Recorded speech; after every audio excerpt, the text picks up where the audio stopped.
Okay, we are here, The Bridge podcast, the very first episode, and I am now joined by the Honourable Linda Burney MP. Like, that's even better than saying Ghostface Killer or Grandmaster Flash.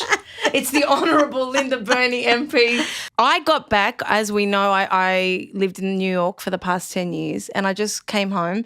And when I first came back to Redfern, I got off the train and I was in shock. I said, this can't be Redfern. Like, in 10 years, so much had changed. I went down to the block and I was like, wait, what's happening? Like, it looked like a different place. I had to sit here for a second and really process it. The people that were coming out of the houses on their little bicycles, not a care in the world, didn't seem to sort of know or understand the history of where they were. It upset me and it got to me. So I sat for a second to take it all in. How do you feel seeing the changes in Redfern over the years? Well, Simone, I'm so pleased you've been so honest to say that. I came here yesterday to have a cup of tea with a person I worked with a while ago. And they've got their studio just up in Vine Street. And I stood at the window and looked out, and it did not look like the block. When my daughter, Willow, who's now 30, was a 3-4-year-old, she went to Marawina preschool. And it was safer to leave your car in Everleigh Street than leave it at the railway station and go into the city to work. And this was, of course, historically and is historically so important.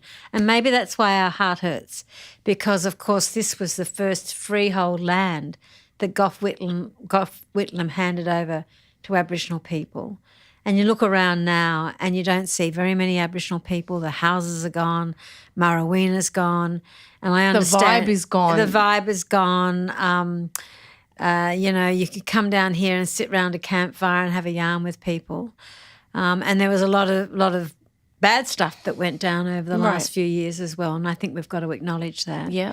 And maybe that's fed into some of the things we're seeing today. But I understand also that there's going to even be more dramatic change where it'll be completely unrecognisable if the 16-storey towers go in that are planned for student accommodation. The land being handed over to a developer, I don't think that's right. This is, the black heart of Sydney, the black heart of Australia, and I don't know that it is anymore. I wanted to get into your achievements. Before I do, I was reading up on the Redfern Statement. Can you explain what that is exactly? Yeah, that was amazing. So Paul Keating was the Prime Minister. I was in Redfern Park the day that he delivered the Redfern Statement. There were about 300 or 400 Aboriginal people. The Prime Minister was coming. It was a really big deal. And the speech that he gave in Redfern Park, I think it was 92, might have been a bit later, but it was the early 90s. We just sat in the audience and our mouths dropped open to hear an Australian sitting Prime Minister say it was we that took the land, it was we that introduced the alcohol, it was we that took the children. And the question is, how would you feel if this was done to you? And it was historic. It was, those words had never been said, that acknowledgement had never been given by a Prime Minister to Aboriginal Australia. And he told the truth that day. I will never forget being there with the community, just thinking, this is the Prime Minister saying these words. I don't know that I was the first Aboriginal person to graduate from what was then Mitchell College of Advanced Education, and young people listening to this will know that as Charles Sturt University. I'm sure that there are Aboriginal people prior to me that perhaps didn't identify as strongly or weren't as recognised. Right. But certainly with the parliaments. And the biggest deal, of course, is the last one you mentioned. Yep. And that is last year in July in 2016. I was elected as the first Aboriginal woman to serve in the federal parliament in the House of Representatives. And I was a little bit naive about it. I didn't quite think about what that would mean, not just to the Aboriginal community, but to the broader broader community. And, of course, I was appointed immediately to what they called the front bench. So I immediately became a shadow minister, which is really unusual when you first go in. But that was probably because I'd had the experience in the New South Wales so Parliament. You went to like head of the class. Well, in the top part of the class. So did you skip steps in that respect? Or no, it just depends on whether or not I'd had a lot of experience as a minister. You had your credits, minister. basically. I'd had my credits. Yeah. I'd built up the credits. Yeah. And I also feel like that me being there, and I've just seen it, not with just the young Aboriginal people, but with young people, particularly young women, I just say to them, and I gave my first speech, which was like amazing. I watched it. Yeah, we did a whole bunch of stuff that day that broke all the rules of the place. But I just said to young people and young women, particularly that were listening, don't let anyone define you. Don't let anyone do that to you. And I think that's a really important message. It's something that I've actually tried to live a lot of my life about. And the biggest thing that I can say, Simone, is that, the most powerful thing you can do is be yourself. Oh, 1,000%. Yeah. Absolutely. Living in the States as an Australian woman of Lebanese and Greek Cypriot heritage, I became the editor of the biggest hip-hop magazine in the world, the Source magazine, which I read as a kid. Wow. And sometimes I felt And you reckon like, I've achieved? Oh, come on. No, man. It was a big achievement for me. It was, absolutely. It's a big achievement, Yeah, thank you. period. Thank you. Yeah. But I think that, to your point, being yourself is what you fight against for so long if you're the other, if you're always an other. Sure. And when you feel you're just one of one and there's no one like you in that situation, you don't blossom, you don't grow because you can't relate to anything or anyone around you. But like you said, when you ultimately be yourself and stick it through, that's what the breakthrough is. That's what gets you there. It is what the breakthrough is, but it doesn't come easily. Not at all. And I think it comes with a bit of experience and years behind you. And you're right, I found myself so often being the only Aboriginal person. Yeah. Quite often the only woman in the room.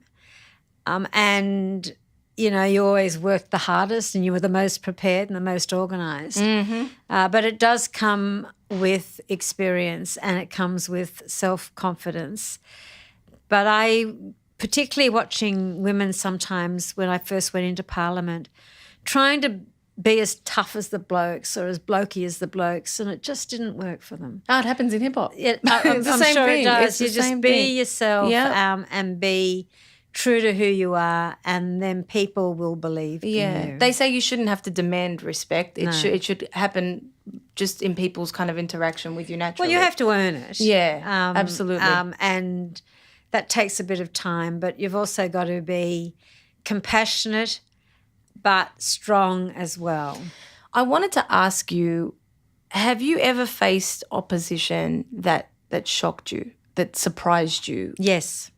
You want me to tell you a story? Absolutely. So one of the most challenging moments of my adult life anyhow was in 2008. So I was in my early 50s. I was a minister, a very senior cabinet minister, and I went back to my hometown's school 150th anniversary. And it was a tiny little country town down in the southwest of the state. And my birth was like the biggest scandal that ever happened to that town because my mother was white, my father was Aboriginal, a white woman. Wiradjuri country, a white woman having an Aboriginal baby back in the late 50s. And not only that, having an Aboriginal baby out of wedlock was like huge. But you know what? 50 years on, I went back to that town at the school reunion. And there was this guy there. He would have been a bit older than me. And just like he thought it was okay, he was so casual about it. He said to me, Linda, the day that you were born was the darkest day in this town's history. And I I thought, you have held on to that for 50 years. And I was so shocked. I was so taken aback. I think he made me feel like that little girl. And I actually didn't say anything to him. I just said, well, it's nice to see you. And I walked away. But how is that for racism? How is that for prejudice? How is that for ignorance? That was the next word I was going to say. So that just shows how ingrained some of the idiotic thoughts and prejudices and ignorances are in this country. That's a great segue to my next question. So do you cross paths with Pauline Hanson often? Well, as a matter of fact, we work in the same building. I have. Yes, the answer is yes. I've seen her at a number of parliamentary functions. At a dinner I went to. I'm in the House of Reps. Yes. So everyone, that's the lower house. Yes. And she's in the Senate, which we call the upper house. So I don't have to work with her directly. Yes. But I'll give you an example. I'm doing a whole bunch of stuff about trying to hold the government to account about the outrageous debt recovery system for Centrelink. And I had to negotiate with what they call the crossbenchers, like Pauline Hanson, Nick Xenophon, the Greens, to get their support so that we could get a Senate inquiry in place to have an inquiry into this Centrelink stuff. So I had to actually personally ring her office, and I asked to personally speak with Pauline. She wasn't available. But you do have to negotiate if you want to get bills through in the upper house. Does she cross my path very often? Do we have a tete-a-tete? No. No, we don't. I've never spoken to her personally. Is she really growing in popularity? Oh, absolutely. I think it is a whole bunch of things. She provides to Australians a third option than voting for the major parties. She is like the Brexit or the Trump of Australia, in the sense that she has become the place where people who are very disaffected with politics, not young people but older people, particularly in regional Australia, and they think that they can park their vote either as a protest vote, or they really do believe in Hansonism. But I reckon she even got an ism now. She has. She's at the level of ism. So I reckon a lot of people that put their vote in One Nation actually have very little idea about what One Nation stands for. I mean, this whole stuff about the whole thing she's absolutely rampant about now is Muslim or Arabic and Asian migration. 20 years ago it was Aboriginal people and Asians.